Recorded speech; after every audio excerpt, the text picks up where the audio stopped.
Yeah, we're the best in 06. Poop, poop, poop. King of 06. You know what I'm saying? Kapien ka say lên na Zion vang. E ka thu lại là hi nga in tu na Zairo le. Min shallow in tagin ka min Pablo. I ain't playing ball right here on the drop low. Shit ka ring ka tum na le ka thei na. Ha thi cooling ka bay ve sin hey ha. Ka khleng sang toi ngai nep chin na ngei kha. Haters open tu na chung ka lan ngai tha ve a. Ve a. So I ora ka solo dam che. Pu pu pu.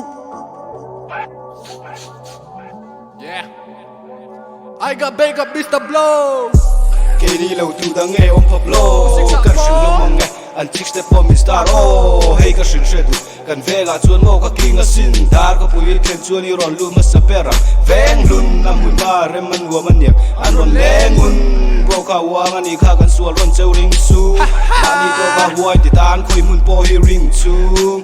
Samuela kan spot eng don lo teng kan don ing zoom in chin ru kan tum re nga som lei o jing ho ba pe lo wang khan party an pel mo sung na ran ngai hela ma chu kan kal da kan thak rv kan pel to hun thar kan dai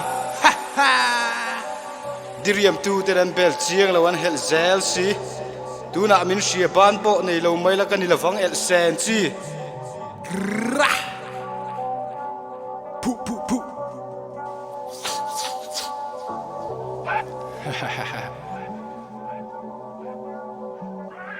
Yeah. A chieng ta phiên thì khan tu nghe Pablo. I got fucking bake up Mr. Blow. Ka pian ka say lên na is lundar. Mela heta kema Zion vek lang val. mela heta kema ven tlang val Mela heta is lundar. Skrr skrr. Yeah. In shit ka ring kan tum na le kan thei na. Ha thi cooling kan bay ve sin hey ha. Kan thleng sang to in ngai nep chin ang ngei kha. Haters open tu na chuan kan lan ngai tha ve. Ha ha.